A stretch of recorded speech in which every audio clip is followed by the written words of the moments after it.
আমি আকাশ। আজ বহুদিন পর মামার বাসায় ঘুরতে যাচ্ছি। পড়াশোনার চাপে আগের মতো তেমন আর মামার বাসায় যাওয়া হয়ে ওঠে না। আজ অনেক দিন পর একটু ব্যস্ততা কাটিয়ে ছুটি পেলাম, তাই ভাবলাম মামার বাড়ি থেকে ঘুরে আসি। প্রায় ঘন্টা দুয়েকের পথ, তাই সন্ধ্যা রাতেই রওনা দিলাম। পৌঁছাতে পৌঁছাতে সেই ৮টা কি ৯টা বেজে যাবে হয়তো। মামার বাড়ি যাবার একটি সমস্যা, সন্ধ্যা নামলেই যেন মনে হয় গভীর রাত। চারিদিকে একটু আলোর ছিটেফোঁটা দেখা যায় না। জ্যোৎস্না রাতে রাস্তা ঝকঝকে আলোয় চকচক করলেও অমাবস্যার রাতে বিদঘুটে আলোয় এক ধাপ পরে কি আছে তা দেখা মুশকিল হয়ে পড়ে। আর কবরস্থানের পাশ দিয়ে যাওয়ার সময় আচমকা শিয়ালের ডাকে বুকের ভিতর খচ করে ওঠে।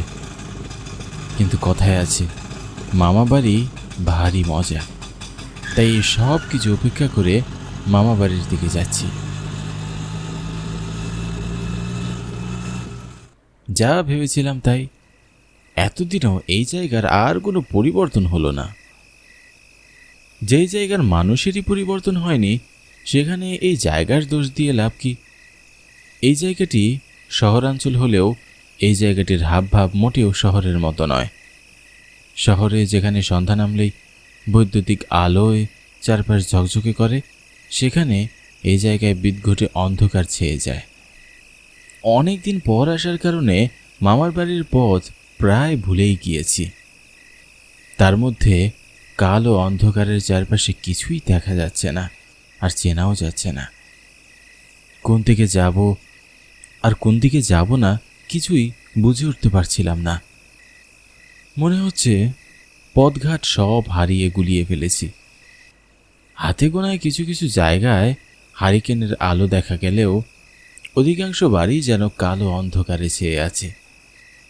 এখানকার মানুষের বেখেয়ালিপনার কারণে বিদ্যুৎ এখনও সরবরাহ হয়নি, তাই হারিকেন আর একঝাঁক জোনাকি পোকার আলোয় তাদের ভরসা। কবরস্থানের পাশে আসতেই বুকের ভিতর একটি আচমকা আতঙ্ক ভর করল।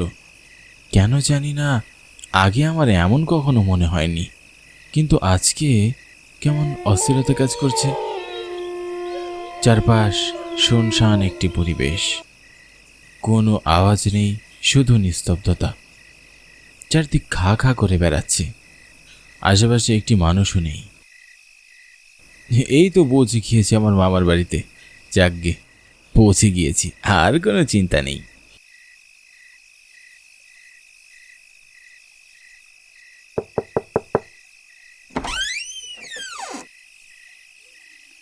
কি রে বাবা, এতদিন পরে মনে পড়ল তোর মামিকে? আর এতই রাত করে কেন এলি? ওই আর কি, দেরি হয়ে গেল। অনেকটা পথ পেরিয়ে আসলি, নিশ্চয়ই খুব খিদে পেয়েছে। আয়, তাড়াতাড়ি খেয়ে নে। আগে তো ভিতরে আসতে দাও। আহা, দেখছিস কি ভুলো মন আমার। আয় আয় আয় বাবা, ভেতরে আয়।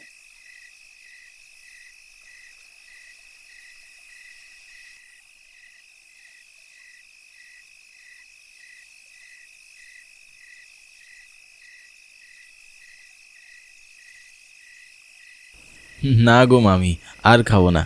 আসার পথে বাড়ি থেকে বেরিয়ে দেখি হোটেলে বিরিয়ানির গন্ধ বেরোচ্ছে, তাই আর নিজেকে সামলাতে না পেরে 2 প্লেট বিরিয়ানি খেয়েই তবেই রওনা হয়েছি। তোমার বাড়ি আসতে যেয়ে পেরেশানির মধ্যে পড়েছিলাম, কোন দিকে যাব কোন দিকে যাব না সেটাই বুঝতে পারছিলাম না। অন্ধকারে পথঘাট একদম গুলিয়ে ফেলেছিলাম। ভালোই ভালোই শেষ পর্যন্ত পৌঁছাতে পেরেছি। যা, তাহলে শুয়ে পড়। অনেক রাতই তো হলো। সকাল সকাল উঠে একটু জায়গাটা ঘুরে দেখিস, এমনিতেই সবই চিনতে পারবি।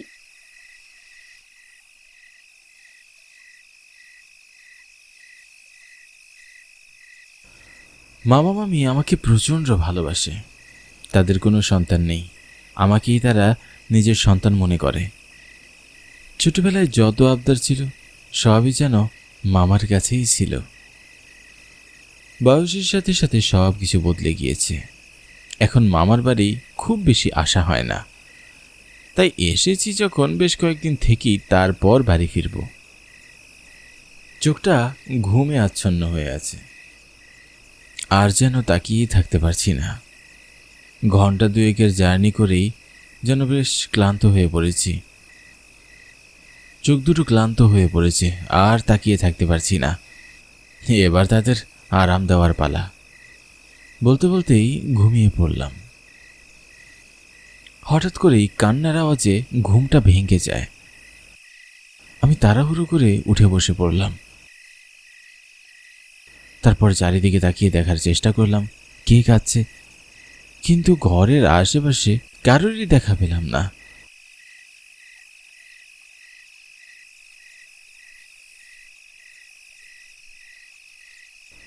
আর থাকারও তো কথা নয়, এই বাড়িতে আমি, মামা আর মামি ছাড়া আর কেউ তো নেই। আমি মনের সন্দেহ দূর করতে উঠে জানালার পাশে গিয়ে দাঁড়ালাম। জানালার পাশে দাঁড়াতেই এক দমকা হাওয়া বয়ে গেল। দমকা হাওয়ায় শরীর যেন শিউরে উঠল। চারপাশে বিদঘুটে অন্ধকার চেয়ে আছে। জানালা থেকে কবরস্থানটি আবছা আবছা দেখা যাচ্ছে। অস্পষ্ট কবরস্থানের দিকে তাকাতেই মনের ভিতরে একটি ভয় কাজ করতে শুরু করলো। মনে হলো কিছু একটা হতে চলেছে। বাতাসের গতি আরও বাড়তে লাগলো। বাড়ির ভেতরে থেকেও মনে হচ্ছে যেন আমাকে উড়িয়ে নিয়ে অন্য কোথাও ফেলে দিবে। আমি বিছানায় গিয়ে শুয়ে পড়লাম। কিরে, ভয় পেয়ে গেলি নাকি?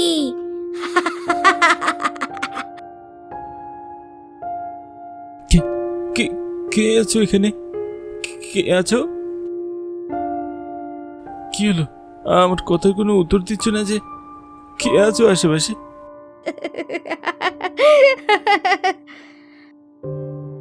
ভয়ঙ্কর বিচ্ছিরি এক অট্টহাসি, যেন হাসিতে পুরো শরীর কেঁপে উঠছে। আবার স্তব্ধ হয়ে গেল পরিবেশ। চারিদিকে একটি পাখির সারা শব্দ নেই, অথচ একটু আগেও যেন মনে হলো পরিবেশটা কি অস্থির। কোনো অশরীরই যেন ঢুকে পড়েছে এই পরিবেশে। নিমেষে আবার স্তব্ধ। কিন্তু একটি মেয়ের কান্নার আওয়াজ আর সেই কথাগুলো বেশ ভাবাচ্ছিল আমাকে। কিছুতেই যেন ঘুমোতে পারছিলাম না। আর একটু চোখ জোড়ো লেগে আসলে আবার সেই আতঙ্কে চমকে উঠলাম।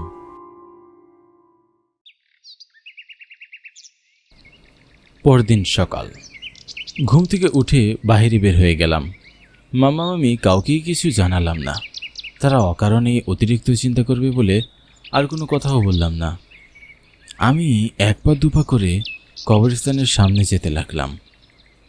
আমার কেন জানি মনে হচ্ছে কাল রাতের ঘটনা নিছক একটি কাকতালীয় ব্যাপার নয়।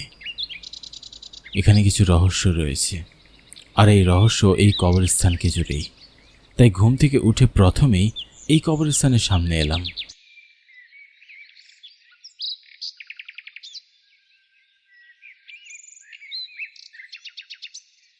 কি গো ছোকরা, ওই কবরস্থানের আশেপাশে ঘুর ঘুর করছে কেন? না গো চাচা, তেমন কিছুই না, এমনি দাঁড়িয়ে চারপাশটা দেখছি। তা তুমি কি এই জায়গায় নতুন নাকি? হ্যাঁ, এই জায়গায় আমার মামার বাড়ি, খুব বেশি যাতায়াত নেই বললেই চলে। তাই তো বলি, এই জায়গায় কোনো ছোকরার এত সাহস হবে না দাঁড়িয়ে থাকার। তুমি চলে যাও, বেশিক্ষণ এখানে মোটেও নিরাপদ নয়।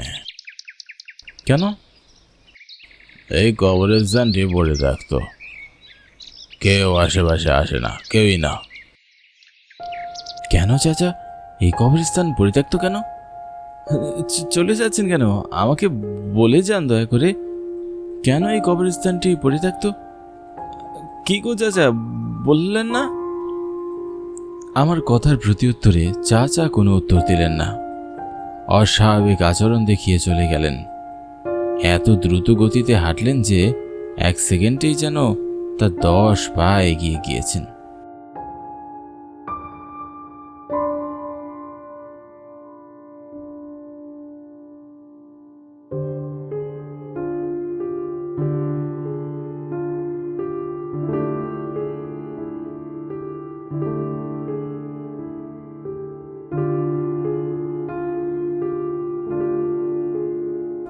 আজ সারাদিনের ঘটনা মাথায় ঘুরপাক খাচ্ছে।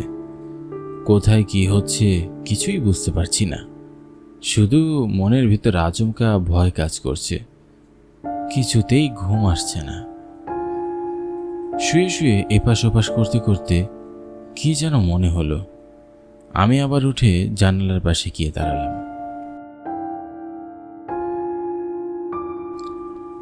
জানালার পাশে গিয়ে দাঁড়াতেই ওই দূরের কবরস্থানে একটি সাদা শাড়ি পরা মেয়েকে স্পষ্ট দেখা যাচ্ছে। মেয়েটির মুখ থেকে লাল লাল রক্ত ঝরছে, চুল উড়ছে, দাঁত দুটো বিশাল বিশাল লম্বা। বাতাসের দমকা হাওয়ায় প্রবল স্রোতে মেয়েটি ভাসছে। হঠাৎই আমার চোখ পড়ল মেয়েটির সাথে আরও একজনকে। ভালো করে লক্ষ্য করে দেখি লোকটি আর কেউ নয়, আজ সকালে যে লোকটার সাথে কথা হলো সে। আর এক মুহূর্ত দেরি না করে বেরিয়ে পড়লাম।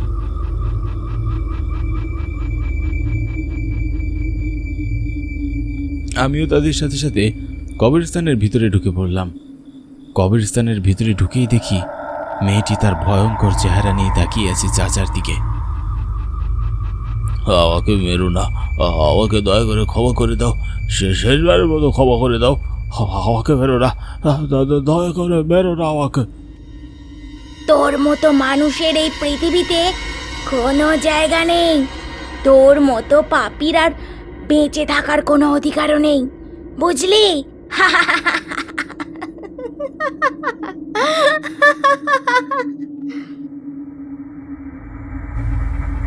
না না, আমাকে মেরো না।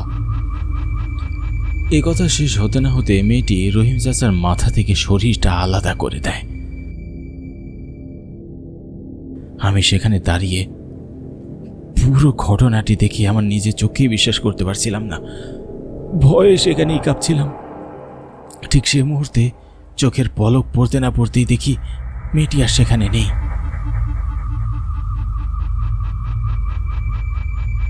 আমার ঠিক সোজা বরাবর দাঁড়িয়ে রয়েছে।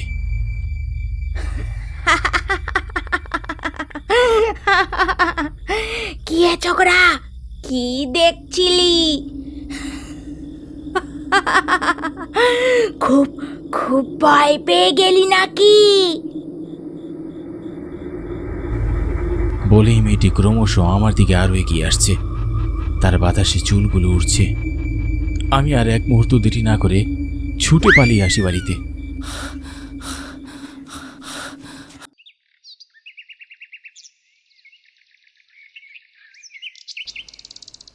পরদিন সকাল হতেই আমি মামার বাড়ি চলে আসি এবং আর কোনোদিন সেখানে যাব না বলেই সিদ্ধান্ত নিলাম।